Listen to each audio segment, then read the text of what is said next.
Hello, my name is Anand. In this Cisco web series, I just want to discuss about this dynamic route, which is an open source, which is widely being used, which is OSPF, Open Shortest Path First. Okay, this is an open standard, as I mentioned, and shortest path. How does this algorithm works? Even though we say as a link state algorithm completely, but you need to understand about the Dijkstra diagrams. So these Dijkstra diagrams, popularly known, which will identify if there are collection of routers, and when you know each and every administrative cost of each and every router, okay, or the route, which can be with many factors, okay, like it can be the priority or distance or something like that, administrative cost, bandwidth. Of all these factors, the cost is defined. So let me assume that the lowest cost will be the shortest, will really define how the shortest path can be established. So how does it do? We will learn more about this OSPF. Okay. So, but unlike this is not distance vector, this is completely link state. I mean that if there is any change in the link, then only the multicast happens. Otherwise, no. Okay, can be used to route between autonomous systems also. Okay, long. Since there is no limitation for what we call as areas. Okay, like autonomous systems or maybe the hops which we have in EIGRP. Similarly, here also there is no limit which is there. Here the classification is done by help of area. Area 0, area 1, area 2, like that we call as an autonomous system. Okay, so it's easy for recognizing and also for troubleshooting. And also it supports, as I mentioned, yes, it supports VLSM. It is nothing like only class full networks, it supports classless also. Unlimited hop count, minimizes the routing update traffic, okay, and consists of areas and autonomous systems. So how does it work? So link state provide common view of the entire topology, calculate shortest path, utilizes event triggered updates. So distance vector, as we know about it, is basically a neighborhood protocol. So now I will tell you how basically this works.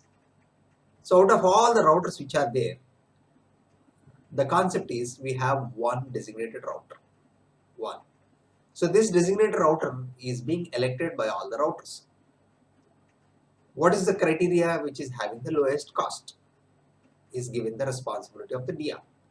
So this DR has two responsibilities now.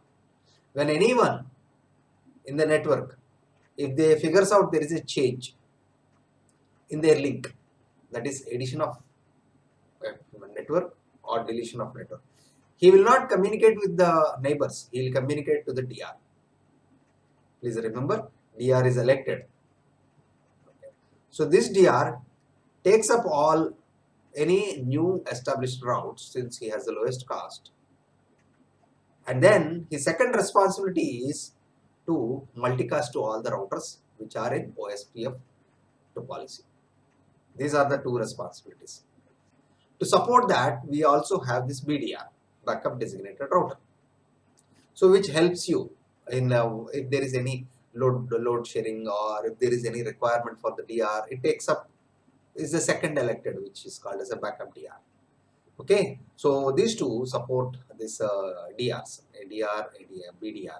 ADR is an additional designated router which we can use it for some special purposes. Okay, as a backup, like okay, OSPF sends hellos which elect the DR and BDR. So in this way, the DR is recognized. I mean, it is sent. So how do we now configure your OSPF? Simple router, OSPF, and the process ID. Every router has a process ID which is unique within the area. Here we call as area network, and of course we have to know about wildcard mask in this particular area. So the process ID is logically significant and if needed to identify a unique instance in an OSPF database. Assigns network to a specific OSPF area, area 0 or area 1, something like that. So take up an example. Like you can see, there are a couple of networks. Just in router 1, what you can do, 10550 and 10110 are the adjacent networks. Just configure that with 000 as a wildcard mask, WCM. What is WCM?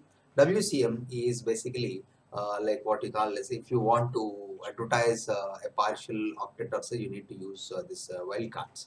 So 0000 means that the what we call is that the octets matches exactly the network address especially.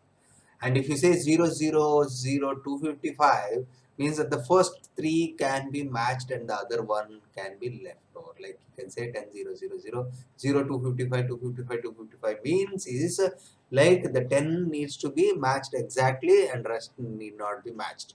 So for our requirement, we generally give all zeros needed. Otherwise, if you are specific, you need to know about how you can calculate WCM. So the verification commands are show IP protocol, show IP route, show IP OSPF interface and neighbors.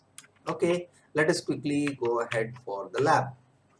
So I'm opening these three routers for OSPF.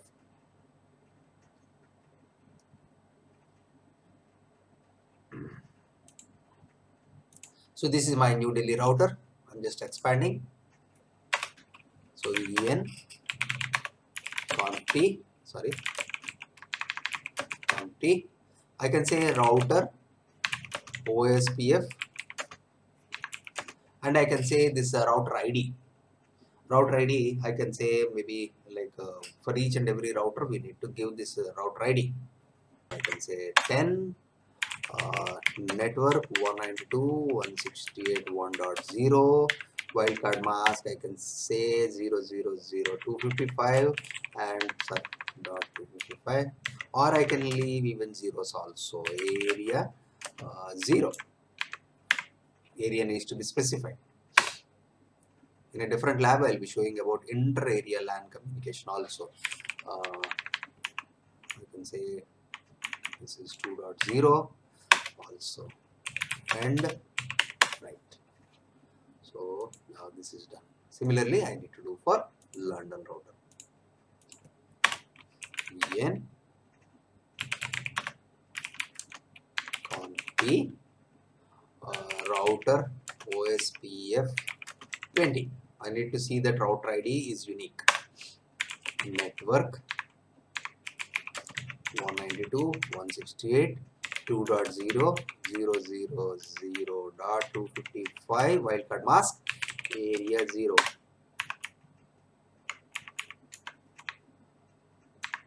3. Okay, so the adjacent information has come. 4, 2, 3, 4 are the end. Done. Similarly for Singapore router also, let me do EN router OSPF router ID is 30. Network 192.168 4 and 5 4.0.0.0.255 area 0. Similarly, I need to get this 5 router also. I think 5 router also is coming. Area 0. Done. So and done. Let me now see whether I am able to ping my remote location. 168 main 5.2.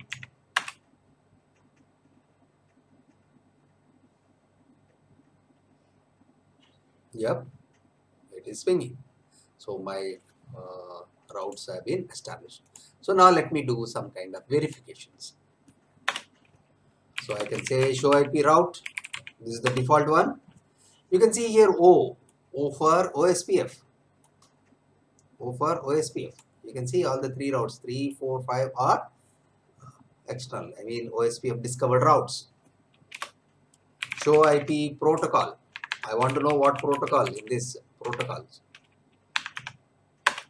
So it will tell you, oh, you have configured this OSPF 10. 10 is the ID. And also the information. What are all the things? 1 and 2 are your local and things. You can see this one. Administrative distance is 110. Whereas for RIP is 120, OSPF is 110. Your EIGRP is 90. Okay. So similarly here we have 110. Please understand this. Okay. Yeah. The other verification commands are you can say, where is this? Okay, you can say show IP OSPF interfaces. So I think the interface. Yeah, it is shown about the interface.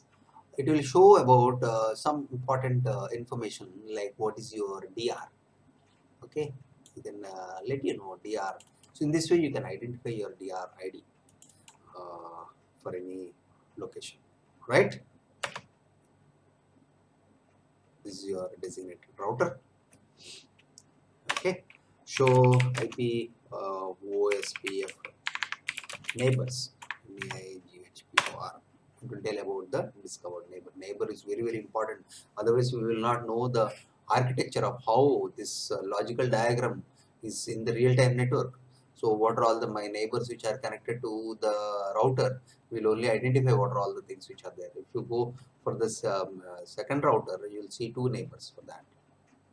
Okay, so that's all about this. I can save my diagram, save as. I can say OSPF 3R.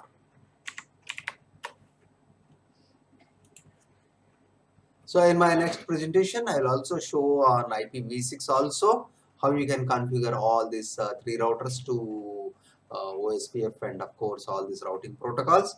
And still more, yes, before that we will also go to switching also, switching and VLANs. Thank you and bye.